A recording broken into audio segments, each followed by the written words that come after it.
आज हम बात करने वाले हैं आचार्य चाणक्य द्वारा कही गई कुछ प्रेम नीति के बारे में और कुछ ऐसी बातों के बारे में जो कि शायद सबको नहीं पता होंगी। हमने बहुत बार सुना होगा कि चरित्रहीन स्त्री के कौन कौन से लक्षण होते हैं, अगर औरत ये काम करती है तो चरित्रहीन है।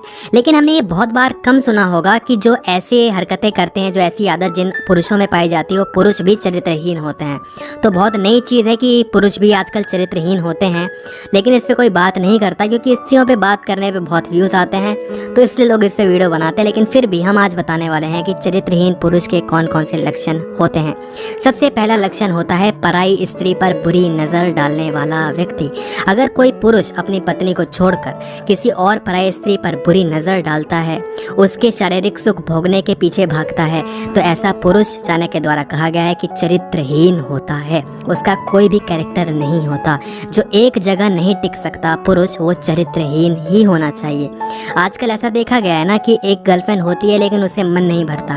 गर्लफ्रेंड होते हुए भी पराई अपने बेस्ट फ्रेंड की गर्लफ्रेंड पे भी लोग हाथ मारते हैं, उसको भी देखते हैं, लोगों को ताड़ते हैं। और पहले ही क्यों, शादी के बाद भी देखा गया है भाई, अपनी पत्नी को छोड़कर दूसरी पत्नियों को, भाभियों को देखना, पड़ोसन को देखना, क्योंकि वो थोड़ा दिखने में अच्छी होती हैं, उनमें एक नई आदत होती है और एक नया टेस्ट भी आ जाता है। आजकल के पुरुषों का ये तर्क है। तो अगर आपके तर्क कुछ ऐसे हैं तो आप समझ जाइए कि आप भी चरित्रहीन पुरुष हैं और अपनी आदत को थोड़ा सुधार लीजिए। दूसरी आदत बताई गई है जो कि स्त्री का सम्मान नहीं करता।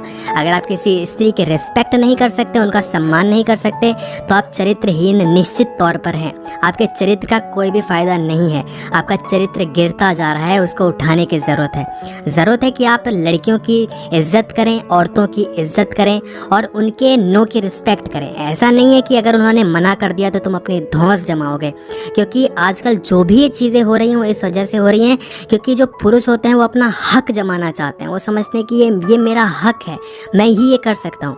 हम रेप की बात करते हैं, हमने बहुत रेप की बात की है जहाँ पर लोग ज़बरदस्ती ये सब करते हैं, लेकिन आपको पता है कि विवाहित तौर पर भी एक रेप होता है, मैरिटल रेप, जहाँ पर एक जो पुरुष होता है वो स्त्री का रेप करता है। वो पुरुष होता है पति, वो स्त्री होती है पत्नी, क्योंकि वो सोचता है कि मेरी पत्नी है, इसके साथ मैं जो मर्जी वो कर सकता हूँ। लेकिन उसको नहीं पता कि लीगल तौर पे ऐसा उसका जो हस्बैंड है वो नहीं कर सकता। अगर औरत चाहे तो नहीं चाह सकती कि उसका जो पति है उसके साथ कुछ भी करे, इवन कि टच भी करे, चाहे उनकी शादी हुई हो चाहे ना हुई हो। लेकिन ये आजकल के औरतों को और पुरुषों को नहीं पता।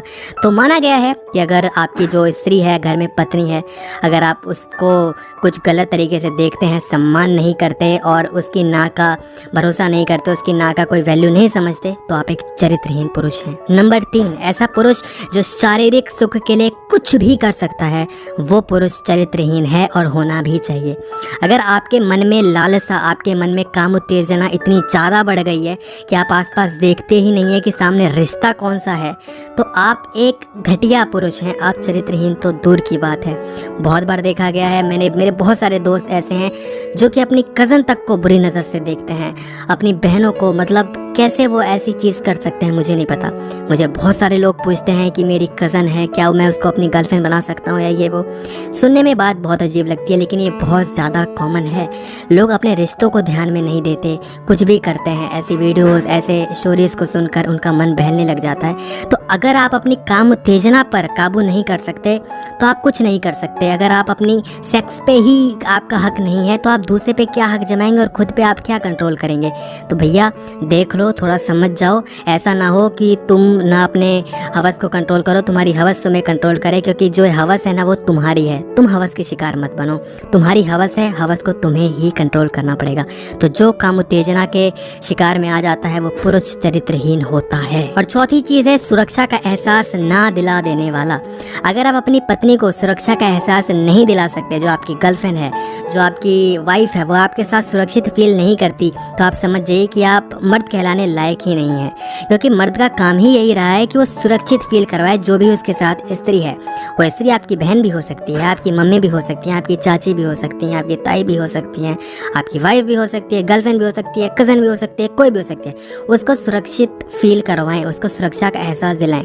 कितनी भी तुम वुमेन एम्पावरमेंट की बात कर लो, ये बात कर लो, वो बात कर लो, लेकिन आज भी और आगे भी ऐसा ही रहेगा कि जो पुरुष है वही सुरक्षित फील करवाएगा।